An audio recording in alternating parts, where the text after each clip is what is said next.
करीब 700 सालों से वो किताबें लिखी जा रही है कि राजा किस दिन कहाँ जाते हैं और क्या क्या महत्वपूर्ण कार्यक्रम करते हैं। तो ये बहुत ही महत्वपूर्ण इसलिए भी है कि वो इतिहास में कहीं ना कहीं बस्तर के पन्नों में जरूर रहेगा कि हम यहाँ आए थे। और बस्तर का जब भी इतिहास सर्च किया जाएगा बस्तर के पैलेस के लाइब्रेरी में, तो ये दिन जरूर उसमें इतिहास में लिखाया जाएगा कि 700 सालों बाद काकतीय वंशज भद्रकाली माता के दर्शन करने के लिए मैं यहाँ उपस्थित हुआ। और साथ साथ मैं धन्यवाद देना चाहता हूँ हमारे मुख्यमंत्री जी का, जो कि हमारे साथ मौजूद नहीं है बट उनकी पूरी टीम हमारे साथ मौजूद है। तो मुझे लगता है वो हमेशा हमारे साथ हैं, उनका आशीर्वाद है। साथ साथ हमारे हमारे साथ उपस्थित हुए हैं हमारे doctor Srinivas garu ji. Garu means I think ji, गौर जी, गारू जी। ओके, सो हमारे साथ उपस्थित हुआ, सुबह से ही मेरे साथ हैं, मेरे गाड़ी में साथ साथ ही हैं हम लोग। मेरी शादी कराने के चक्कर में लगे थे विनोद जी और सो साथ साथ मेरे साथ उपस्थित थे चीफ विप जी, जो हमारे साथ आए भी थे और उन्हें रिक्वेस्ट भी किया, बस्तर आए थे। उस दिन बहुत अच्छा लगा कि जनप्रतिनिधि जब आता है कोई इतिहास को रचने के लिए तो बहुत बड़ा इतिहास बन जाता है, क्योंकि जनप्रतिनिधि जब इतिहास लिखने जाता है तो बहुत बड़ा इतिहास लिखा जाता है, क्योंकि वो एक व्यक्ति नहीं होता, एक समाज का प्रतिनिधित्व होता है, एक क्षेत्र का प्रतिनिधित्व होता है और साथ साथ एक बहुत बड़े क्षेत्र का प्रतिनिधित्व होने के नाते वो बहुत बड़ा काम है जो आपने किया, उनको बहुत बहुत धन्यवाद दूंगा। साथ साथ हमारे साथ उपस्थित हैं, मैं उनको भाई कहूँ, जो हमारे साथ उपस्थित हैं और हमेशा अभी भी बैठे बैठे मुझसे यही चीज़ बोले कि मुझे बहुत गर्व भी हो रहा है, दुख भी हो रहा है कि आज इतनी सारे मॉन्यूमेंट्स हम इसे संभाल नहीं पा रहे, बना नहीं पा रहे, क्योंकि ये वक्त लगता है। हर चीज़ को तोड़ना बहुत आसान है, किसी राजमहल को तोड़ना हो तो 2 जेसीबी तोड़ सकता है, मगर उस इतिहास को बनाने के लिए कितने जन्म लग गए वारंगल को? 700 साल लग गए उस इतिहास को बनाने के लिए। हम बस उसको पूजते हैं, जानते हैं, पूजा करते हैं, मगर उसको प्रिजर्व नहीं कर पाते। ऐसे अभी आपके स्पीच में मैं सुना, समझ में आया, इतना आया कि आपके दर्द जो आपने बताया कि क्या चीज़ हो सकती है, समझ सकता हूँ मैं। ऐसे मेरे भाई हमारे केटीआर भाई जी हमारे साथ उपस्थित हैं।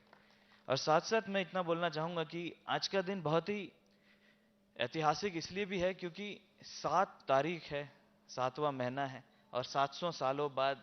और मैं धन्यवाद देना चाहूँगा अरविंद को, जिन्होंने करीब 9 साल से इसमें रिसर्च किया। और it takes a lot of pain to search history, because history कहीं ना कहीं छुप गई है या लुप्त हो गई है, या जो भी शासन बनाया, मुगलों का शासन आया, मुगल ने हिंदुओं का तोड़ा और इतिहास को खत्म करने की कोशिश की, मगर उसको वापस प्रिजर्व करना, उसको वापस लेके आना, ये बहुत बड़ा काम होता है। इसलिए मैं बहुत बहुत धन्यवाद देना चाहूँगा अरविंद को और साथ में टॉर्च की टीम, जो पूरे दिन रात मेहनत करके इस दिन को सफल बनाया है। और अरविंद जी 7 सालों से मेरे पीछे लगे हुए हैं कि आप आइए आइए, और ये दिन आज आ पाया, क्योंकि इसमें बड़ा ऐतिहासिक एक चीज़ आप लोगों के साथ शेयर करना चाहूँगा। हमारे जब भारत देश के साथ विलीनीकरण हुआ तो सब राजाओं ने एक मर्जर एग्रीमेंट साइन किया था भारत देश के साथ, जिसको स्टैंड स्टील एग्रीमेंट कहा गया था। जब स्टैंड स्टील एग्रीमेंट साइन करने के बाद हम लोगों ने अपने पूरे रियासत किसको दिए? गवर्नर जनरल ऑफ इंडिया को दिए। गवर्नर जनरल ऑफ इंडिया ने एक नोटिफिकेशन निकाला जिसमें यह बताया गया कि राजा कौन होगा। तो उसमें जब राजा का जब लिखाया गया तो मेरे दादाजी का नाम लिखा था महाराजा प्रवीर चंद्र भंजदेव काकतीय। तब से मैंने रिसर्च करना चालू किया कि ये काकतीय क्यों लिखाया गया। देव पता था क्योंकि देवा है, चंद्र पता था चंद्रवंशी है, भंज पता था भंजा डायनेस्टी है, कमल नाम हो गया, प्रवीर नाम हो गया, बट ये काकतीय क्यों लिखा हुआ था, ये रिसर्च मेरे दिमाग में था। और अरविंद को धन्यवाद देना चाहूंगा और साथ साथ इनके टॉर्च की टीम को धन्यवाद देना चाहूंगा कि उस इतिहास के पन्नों को, मेरे डॉट्स को जोड़ आज मैं इस मंच के माध्यम से आपके बीच में शेयर कर पा रहा हूँ।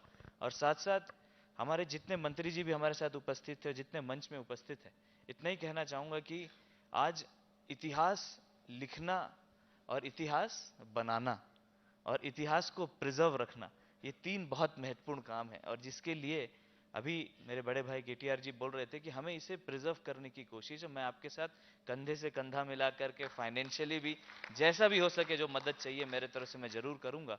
और आप लोगों को भी मैं ये धन्यवाद देना चाहता हूं कि जो मुझे आज प्रेम मिला, आज जो मुझे सम्मान मिला और जो स्वागत आप लोग सबके द्वारा किया गया, मैं बहुत धन्यवाद दिया। मुझे ऐसा लगा कि मैं बस्तर में ही हूँ, मुझे ऐसा नहीं लगा कि मैं बस्तर से बाहर निकला हूँ।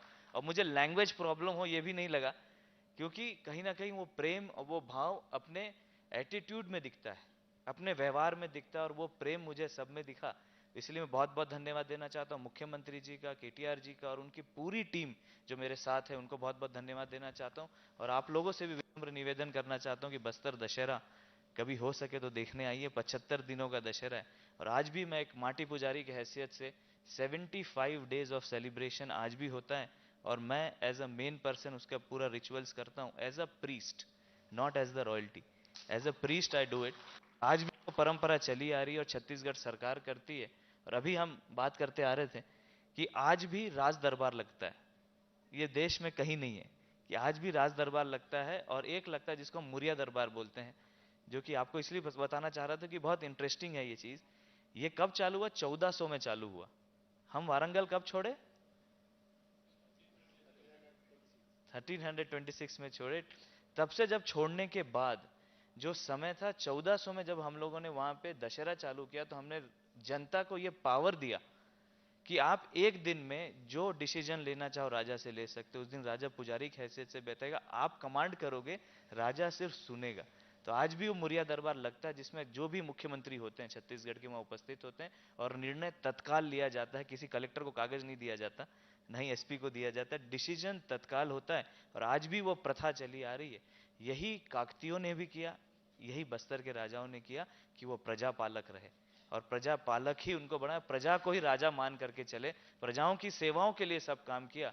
और पुनः आप लोगों से यही निवेदन करूंगा कि बस्तर दशहरा में आप लोग सब सम्मिलित हो, ताकि हम लोगों को भी एक मौका मिल सके आप लोगों को हमारा बस्तर दिखाने का और आपकी कल्चर, जो कि वारंगल की कह लीजिए, काकतियों के कह लीजिए, एक ही कल्चर है क्योंकि हमारा ब्लड लाइन कहीं ना कहीं यहीं से जुड़ा हुआ है। तो आप लोग जुड़े और अच्छा लगेगा मुझे। और पुनः बहुत बहुत धन्यवाद देना चाहता हूँ गवर्नमेंट का, पूरे ऑफिसर्स का और पूरे के पूरे तेलंगाना स्टेट का और खास तौर से मीडिया साथियों का कि आप लोगों ने जो कवरेज दिया और आप लोगों ने जो फॉलो किया। क्योंकि मैं देख रहा था 2 लाख तो मेरे फेसबुक में चल रहे हैं, तो इतने ज़्यादा लोग फॉलो कर रहे हैं ऑल ओवर द कंट्री।